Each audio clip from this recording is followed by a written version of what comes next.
আসসালামু আলাইকুম। সবাই কেমন আছেন? ভালো আর কই থাকলাম, ভালো থাকার মতো তো আমাদের সিচুয়েশন চলছে না। যারা আমরা প্রবাসী, যারা আমরা মিডল ইস্টের এশিয়ান কান্ট্রিরা যারা মিডল ইস্টে থাকি, আমাদের দেশটার নাম তো একদম বরবাদ করে দিয়েছে। আমি তোমাকে কেন পাই নাই জানো? কারণ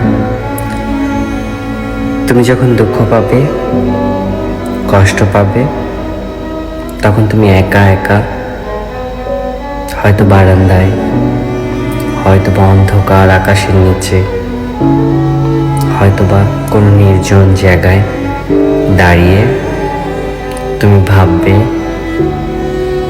একটা মানুষ আমাকে অনেক ভালোবাসতো, কিন্তু আমি তার সাথে কি করলাম? তাই তো না? আসলে কি করলাম? আমি হয়তো মুভ অন করে যাব, তোমার কি হবে? তুমি নিজের কাছে নিজেই ছোট হয়ে গেলে। মিথ্যা এবং বেইমানির শাস্তি।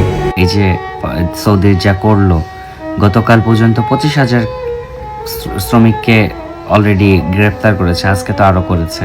আর হয়রানি, ভালো ভালো মানুষগুলোকে জোর জবরদস্তি করে ধরছে। কত অসহায় মানুষ আছে এখানে, প্রবাসীরা জানেন যে কত টাকা লোন করে আসছে, লোন করে এসে মাত্র ঢুকছে।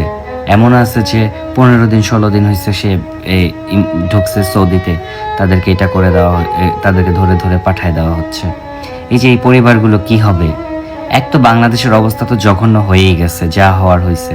আপনারা হয়তো ভাবেন যে বাংলাদেশের মানুষ তো কিছু বলে না, যে যা খুশি তাই করতেছে, প্রাইম মিনিস্টারকে মারতে চলে যাচ্ছে তার বাসভবনে, তারপরে হচ্ছে বঙ্গবন্ধুর মূর্তির মধ্যে প্রস্তাব করে দিচ্ছে, যে যে জাতির পিতা একজন।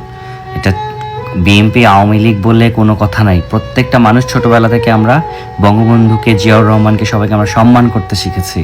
তো এই যে অসম্মানিতা, যে আপনার পরিচয়, অভদ্রতার যে পরিচয় দিচ্ছেন, বিশেষ বাংলাদেশটাকে যে নষ্ট করে দিচ্ছেন, এটার অধিকার আপনাদের নাই। আপনাদের ভুলের কারণের জন্য আমাদেরকে এখন প্রবাসীদেরকে এখানে দাঁড়িয়ে শুনতে হচ্ছে, বাংলাদেশকে যা তা বলতেছে সেগুলো আমাদেরকে হজম করতে হচ্ছে। কেন? কারণ কি? আমি বাঙালি, এটা আমার অপরাধ? আমি প্রবাসী, এটা আমার অপরাধ? ভদ্রতাটা কেন বজায় রাখতে পারেন না?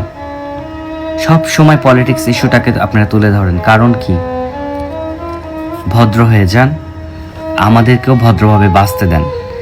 আপনাদের এক তো দেশে আপনাদের জন্য বাঁচতে পারি না, এখানে এসে যাও একটু বাঁচতে চেষ্টা করতেছি, সেখানেও ডিস্টার্ব করতেছেন।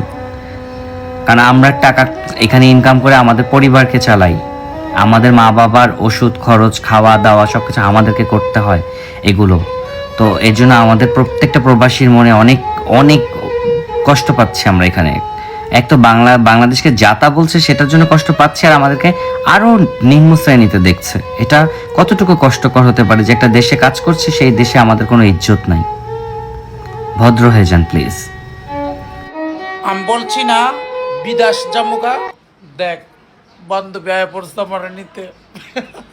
বিদেশ জামুরে, বিদেশ বাংলাদেশে পইরা থাকমু রে, প্রেম করমু কটা খাওয়ানোর লোভে। টাকা হাওলাত করছে, সুদে লেখছি 10,000, 10,000 সুদে দিয়েছি, বুঝছা? সব ডেকে দিয়া খামু, খাইতাম না রে। এই যে সুদে দিছি, আমি কি সুদে লাগাই? আমি অত্যন্ত সুদে লইছি। সব আমার জন্য সুদ নিতেছে খালি।